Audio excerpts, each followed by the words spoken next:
On est parti de Florence, on est toujours dans la Toscane. On a fait un stop à Pise. Donc on s'en va voir la tour inclinée. On fait un petit arrêt de quelques heures. Donc on ne restera pas de dormir ici parce qu'on vient principalement voir la tour. Donc on est toujours dans la Toscane. Mais après, on continue notre route vers Cinque Terre. Donc on s'en va vraiment sur le bord de l'eau. On laisse un petit peu l'histoire, la culture, l'art. Et on s'en va se reposer, voir des beaux paysages sur le côté de la mer par la suite. Si vous arrivez à la gare, donc nous de Florence, on est arrivé à la gare ici. C'est 25 minutes de marche pour aller jusqu'à la tour, jusqu'au centre-ville où est-ce que la tour, le dôme. Mais vous pouvez également prendre l'autobus. En autobus, c'est 10 minutes. Donc nous, on a tous nos bagages. Donc on a pris le petit bus et ça nous laisse juste à côté.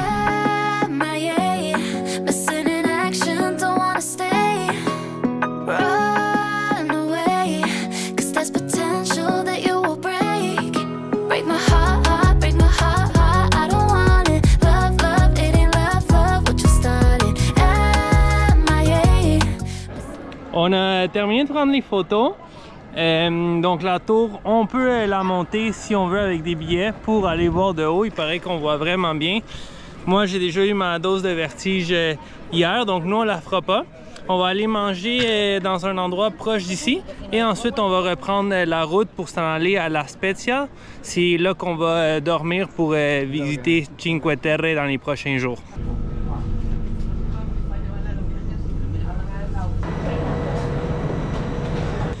On est arrivé hier soir à La Spezia, puis sérieux, la petite ville est incroyable. Puis je pense même que à date, c'est la place la plus incroyable que j'ai vue du voyage, celle que j'ai aimé le plus. Hier, on a juste mangé dans le coin, on a vu un petit peu les montagnes, le coucher du soleil. Et aujourd'hui, on s'en va faire le petit tour qui est très populaire dans ce coin-ci. Donc, visiter les 5 petits villages de Cinque Terre. Donc, c'est 5 petits villages qui sont tous les uns différents des autres. Donc, ils se ressemblent pas mal, mais ils ont toutes leurs particularités. Donc, nous, on s'en va faire ça ce matin. Donc, les villages sont quand même assez proches l'un de l'autre. Donc, on peut tous les visiter aujourd'hui. Comme c'est l'été, si on veut avoir un petit peu moins de monde dans les petits villages, parce qu'ils sont assez populaires, il faut se lever tôt et il faut partir tôt. Donc nous, on est déjà debout. On est en train de se rendre vers la gare centrale où est-ce qu'on a un billet qui nous permet de toute la journée monter et descendre du train qui va nous amener dans tous les villages. On est descendu à Rio Maggiore, qui est le premier, donc en partant de La Spezia, le premier des 5 villages. On commence par celui-là parce que normalement c'est dans celui-là qu'il y a le plus de monde. Donc comme on commence tôt aujourd'hui, on va essayer d'en profiter avec un petit peu moins de monde avant que ça se remplisse. Les trains passent à chaque 10 minutes à peu près. Puis ça prend à peu près 5 minutes d'en aller dans chacun des villages. Ce village, c'est celui-là avec les maisons de couleur. Donc toutes les couleurs sont d'une très belle couleur comme ça, donc c'est parfait pour les photos. Et les maisons montent toutes vers la montagne. Donc les petites ruelles sont toutes comme ça, avec des escaliers un petit peu partout dans le village.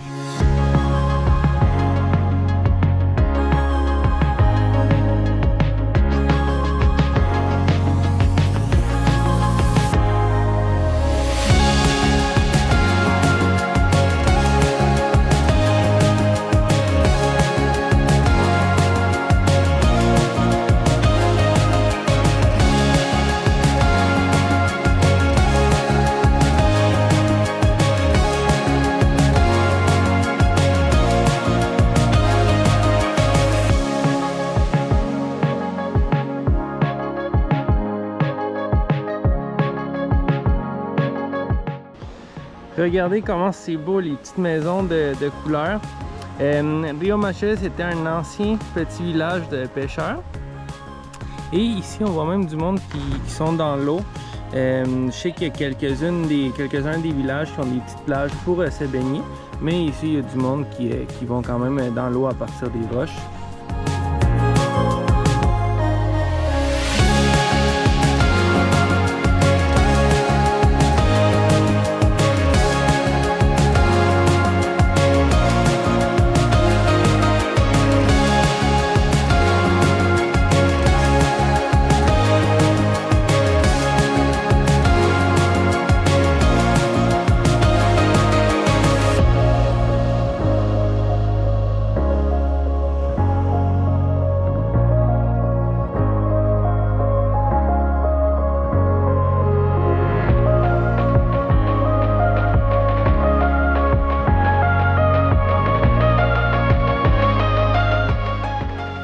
Proche du port, on peut venir s'installer sur les roches.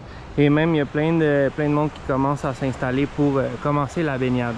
Dans celui-là, c'est possible de prendre des tours de bateau et même de louer des kayaks si vous voulez vous amuser sur l'eau. Dans le petit village, vous avez des restos, des cafés, des petits magasins de souvenirs. Donc, il y a quand même de la vie, même s'il y a les photos proches de l'eau qui sont très intéressantes. Sur la plupart des petits villages, il y a aussi des options d'hébergement. Donc, il y a des hôtels, des Airbnb.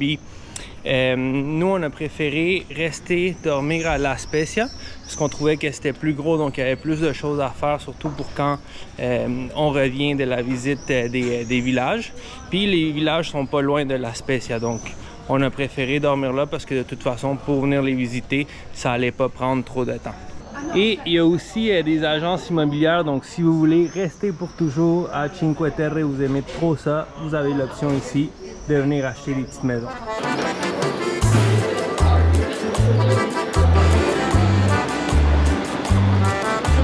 Si vous descendez au port et vous longez le chemin sur le bord de l'eau, vous allez tomber sur la petite plage. Donc ici, c'est possible de venir se baigner et prendre du soleil. Ici, pour la plage, c'est pas une plage de sable, c'est une plage vraiment de pierre. Donc amenez-vous des petites chaussures si vous voulez pas avoir mal aux pieds.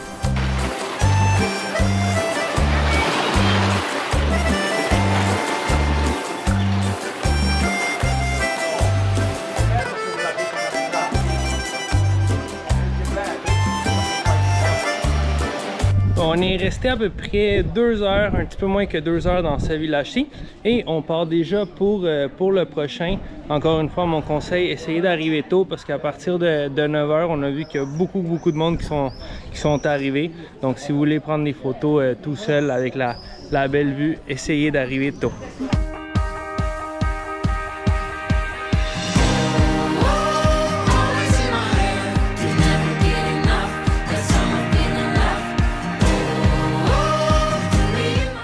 On est rendu à notre deuxième, donc à Manarola, qui est toujours aussi beau ce village-ci.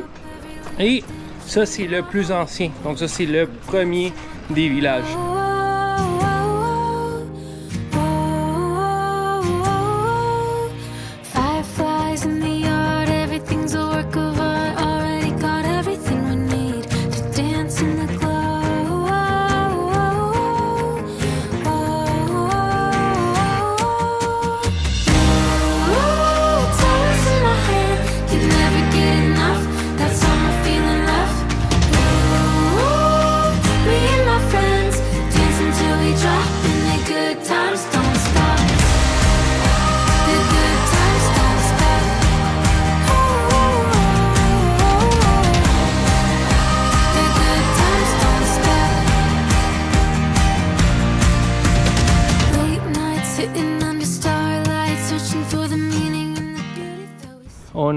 On longe l'eau, donc c'est vraiment pas long. Puis on arrive à un point de vue où est-ce qu'on voit déjà le prochain village qui est là-bas. Si vous voulez pas prendre le train, faire une petite pause du train, c'est possible aussi de faire la randonnée tout au bord de l'eau pour se rendre jusqu'au prochain village. Normalement, il y a un resto ici qui est très beau parce qu'il y a une très belle vue ici. Mais ça ouvre juste le soir à partir de 4h30. En ce moment, il y a un événement privé pour apprendre à cuisiner des pâtes. Mais d'ici, on a une vue fantastique. Si vous amenez votre propre lunch, il y a une belle place ici où on peut s'asseoir et avoir la même vue ou presque que du resto en dessous.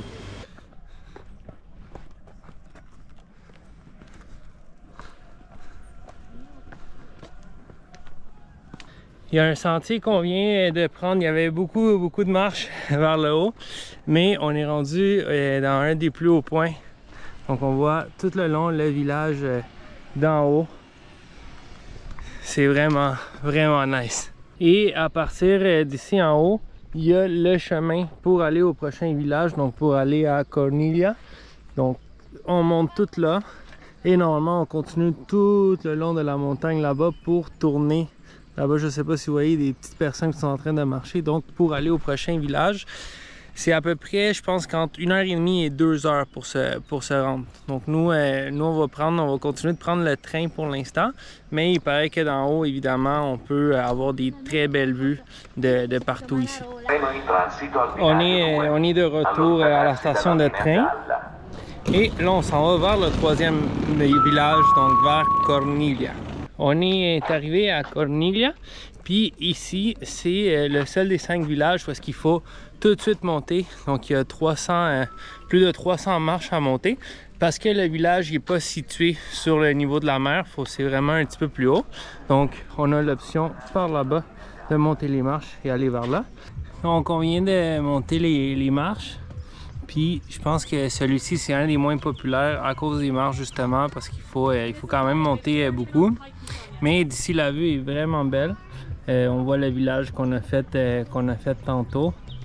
Et là, on va se diriger un petit peu plus vers le centre, voir il y a quoi à voir. Donc on est arrivé au petit centre-ville.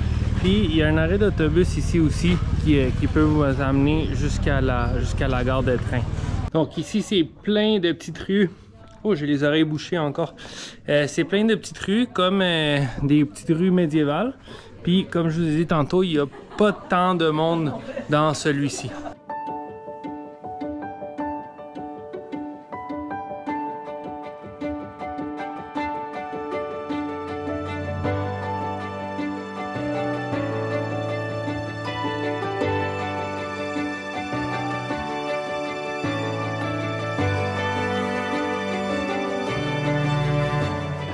On termine le troisième village, donc juste avant de partir, on prend quelque chose à manger pour se redonner un petit peu de force et après on va continuer. On est au 4e village à Vernazza et ce village-là, ça a l'air, en tout cas on vient d'arriver, ça a l'air plus d'une petite ville.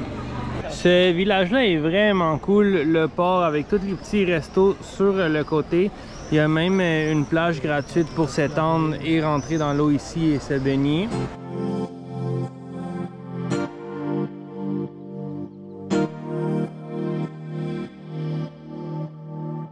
Close my eyes, 들려오는 바람의 노래에 귀 기울여봐. It's alright. Je sais pas si c'est parce qu'on avance un petit peu plus dans la journée, mais celui-ci a l'air le plus festif. Donc il y a les restos tout autour de la place principale, il y a la plage. Les gens sont assis à côté sur les murets en train de prendre une bière.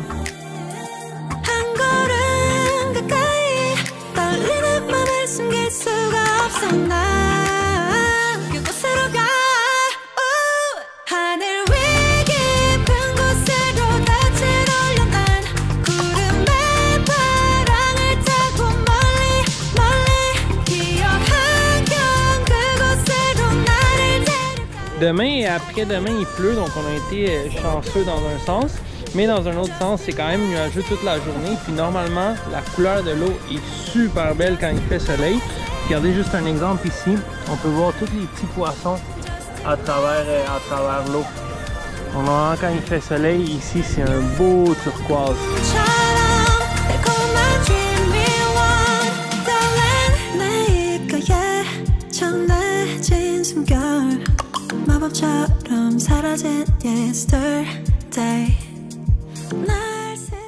On est maintenant arrivé au dernier des 5 villages, à Monterosso, et celui-ci c'est vraiment le plus populaire, c'est le plus gros.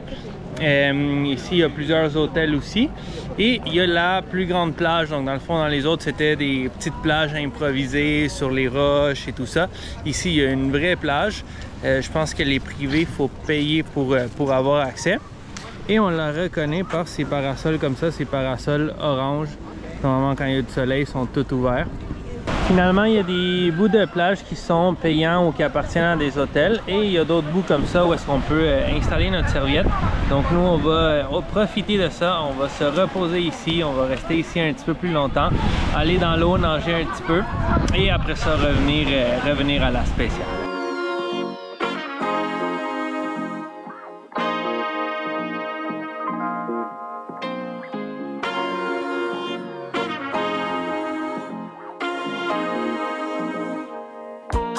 With you, On est de retour à La Spezia, donc une très belle journée qu'on a passée dans les 5 villages. Sincèrement, les 5 sont super beaux. Il y en a qui sont un petit peu plus petits, il y en a qui sont un petit peu plus gros, notamment le dernier où on a fait la plage. Mais on peut toutes les faire dans la même journée, donc j'ai même pas besoin de vous dire lequel je vous conseillerais de visiter parce que vous êtes capable de les visiter toute la même journée. C'est sûr que si vous avez plus de temps, quelque chose que nous on n'a pas fait, c'est de faire de village en village en randonnée. Donc en randonnée, normalement, c'est à peu près 1 heure à 2 heures par randonnée d'un village à l'autre. Donc si vous avez plus de journées ici, c'est peut-être quelque chose qui pourrait être intéressant. Mais sinon, en train, ça s'est super bien fait. On a passé à peu près 2 heures dans chaque village, puis c'était bien assez pour passer une excellente journée. Il nous reste cette soirée ici, puis demain matin, nous on s'en va vers Venise, donc on va finir notre voyage à Venise. C'est sûr que si vous faites un petit peu le même parcours qu'on a fait, c'est quand même un petit peu loin, donc je vous le conseille pas nécessairement. Peut-être finir avec Milan ou un endroit qui est un petit peu plus proche, mais nous on avait vraiment envie de visiter Venise, donc on va faire la route demain. On va s'arrêter à Bologne, on va visiter un petit peu Bologne, et après ça on va continuer jusqu'à Venise pour finir notre voyage là-bas. On arrive dans notre dernière étape en Italie, on est à Venise.